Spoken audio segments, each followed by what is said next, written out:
What's up, guys? Today I'm going to be discussing the top 5 worst run organizations in the NBA. Let's get into it.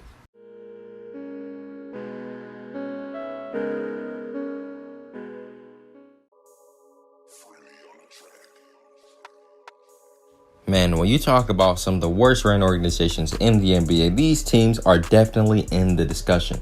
These teams that I've listed haven't really been relevant for years. And let's start this list with number 5, the Orlando Magic. The Orlando Magic, for the first time ever since Dwight Howard left the team, made the playoffs last year and even got a win against the Toronto Raptors in Game 1. But that's really all the good news for this franchise. They don't really have a bright future still ahead of them. They made their first mistake by trading away Tobias Harris, who is an all-star caliber player today. They also traded away Victor Oladipo away for Serge Ibaka, a veteran player and a guy who's good on a championship caliber team, not a franchise that doesn't know what they're doing, and a franchise that is still in the process of rebuilding. So they traded Victor Oladipo away to the Oklahoma City Thunder alongside Domantas Sabonis. Both of those guys will end up getting traded to the Indiana Pacers, and they will also end up turning out to be really good players. Victor Oladipo made the All-Star team, and Domantas Sabonis was in the discussion for Sixth Man of the Year this year. Victor Oladipo also won the Most Improved Player. When they drafted Aaron Gordon was supposed to be similar to Blake Griffin, but he has not lived up to expectations at all. Mario Hezonja had a lot of confidence saying that he's going to be one of the best players in the league, and he is a bust. And it really just blows me away that Nikola Vucevic really decided to re-sign still with this team. He could have gone to any other team and have been in a way better situation, but no, he decided to settle back with the Magic. But this team could have had a really bright future if they still had Tobias Harris on their roster, and they had Victor Oladipo and Nikola Vucevic. And at one point, they did have all three of these guys on the team, and they all are all-star caliber players today. So just imagine if these guys are still on the same team today, they would be in the discussion right now as one of the best teams in the Eastern Conference. But now with really only a few young assets on their roster, the Orlando Magic aren't going anywhere anytime soon. Number 4, the Charlotte Hornets. Where can I really start with this franchise?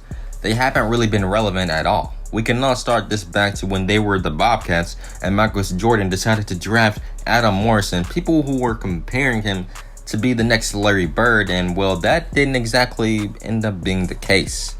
He ended up being a draft bust. Also, they will only make the playoffs twice as the Bobcats. That one time was with Gerald Wallace and Steven Jackson on their roster. The Hornets will be crappy for a few more years to come, but then they got luck on their hands and they drafted Kemba Walker. Kemba Walker had to deal with one of the worst rookie seasons ever, though, because he was part of the NBA team that is considered the worst team in NBA history. The 7-52 Charlotte Bobcats. Yes, this team won 7 games. It was an NBA lockout season in 2011-2012 season. It officially ended on December 8th. So then the season started right after, and yes, they won 7 games. Just that next season later, they would sign Al Jefferson, a really pretty decent low post big man. And they drafted another terrible player and Michael Kidd-Gilchrist. The only thing that this guy was really good at was playing defense. That's literally it. It really just surprises me that nobody really talks about him when we're in the discussion of the top draft bust, because this guy should be in that discussion. Luckily, though, as their last season as the Bobcats, they made the playoffs. They had a 43-39 record, and they got bounced in the first round against the Miami Heat. Nothing really crazy. Now, they returned it back to the Charlotte Hornets. Also, I made a video about this, so if you want to check it out, it should pop up right here on the screen. The Charlotte Hornets, they signed Lane Stevenson that offseason. Lane Stevenson, at the time, was seen as a guy who could help this Charlotte Hornets team win 50-plus games and really make an all-star team and start to make a name for himself in the league. But that ended up being the worst decision that this franchise made. Lance will end up being a shell of himself, and they traded him that offseason. On the positive note, they did make the playoffs that next season. They won 48 games. They had a really decent roster. Jeremy Lin, Nicholas Batum, Al Jefferson, Kemba Walker now was still an all-star caliber player. But we all know what eventually really happened with this team. They That next season missed the playoffs, and for years to come, they haven't made it since then in the 2015 season. And Kemba Walker decided to leave the Hornets, which was the greatest decision that he ever made in his life. He's in a way better situation than he was with the Hornets. He's with a team that he can actually compete with. And as for the Hornets, they got Terry Rozier, and really they could have gotten so much more in return for an all-star guard, an all-NBA player in Kemba Walker.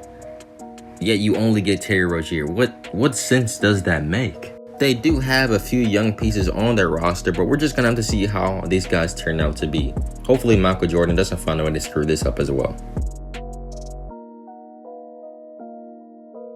Number 3, the Phoenix Suns. The Phoenix Suns has not been relevant ever since Steve Nash and Amari Stoudemire have left the team. They did one season in 2015, won 48 games with Goran Dragic and Eric Bledsoe, but they still missed the playoffs in a really strong Western Conference that season.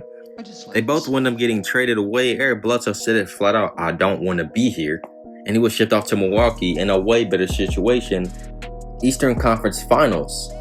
But during that time, they had Devin Booker, and Devin Booker was really the only hope for this Phoenix Suns team, and he still is to this day. But really, ever since they got Devin Booker, I've never seen a team draft so high in the lottery years after years after years, and they still haven't made any noise at all. They added Ricky Rubio. He was just a really good playmaker. His shot has improved, but that's really it. They traded away Josh Jackson because Josh Jackson really he had a lot of off-court situations as well. So they also traded away TJ Warren for just 3 second-round picks. They did get Dario Saric, who's not a bad player. He was really good on the Phoenix Suns and the Timberwolves. They do have DeAndre Ayton, who was another first pick, who ended up really being a really good fit for this Phoenix Suns team, especially in the long-term process with him and Devin Booker. And hopefully these two can become a duo, but I hate to really say it, but I really want Devin Booker to lead the Phoenix Suns because, he's given them chance after chance to really build a really great roster around him. And yes, he's still young in his NBA career, but this guy is stuck on this team that really has no direction at all. They did re-sign Kelly Oubre. Yes, that's not a bad piece, but it's not appealing.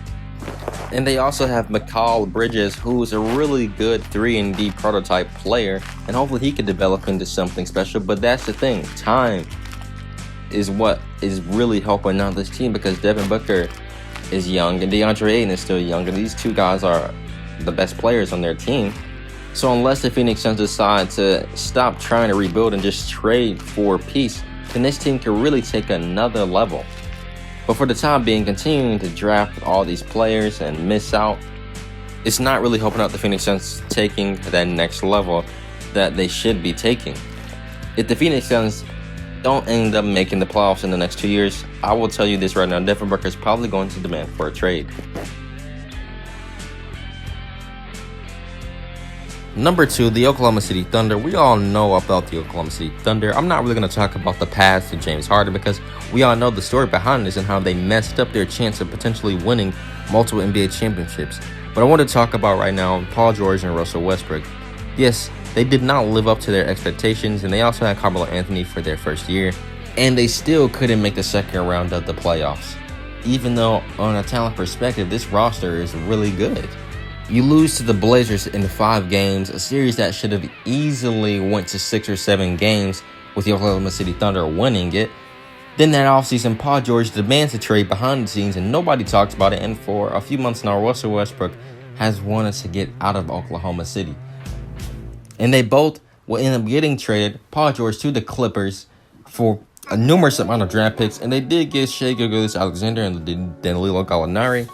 And they would trade Russell Westbrook to the Houston Rockets for a multiple amount of draft picks and a very old Chris Paul. Man, it just seems like if you go to the Oklahoma City Thunder and you want to really demand a trade, you could go anywhere you want. And let's all just not forget, Kevin Durant left his team to go to a team way better than his, knowing that he was going to get hate put on his name.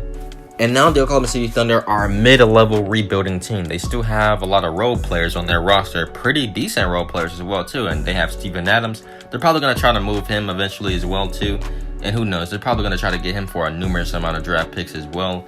But that's the thing, they think that, that getting all these draft picks they could really hit on somebody. And it's a possibility that they could get a pretty good player, but these are decent draft picks. They're not top 3 protected lottery picks. They are just regular draft picks. We don't know what these picks really turn out to be. All I have to say is I just want you to imagine with Kevin Durant, James Harden, and Russell Westbrook in their prime right now on the Oklahoma City Thunder. How many championships you think they would have won at this point? And number 1, the New York Knicks. Look, man, I'm not going to go into detail about the New York Knicks. I can make a whole nother video discussing about how many bad decisions this franchise has made. So instead of wasting my time and your time, because most people already know about all this stuff, just remember, the New York Knicks haven't won a championship since 1973. That's all what needs to be said. Have a good day. Peace.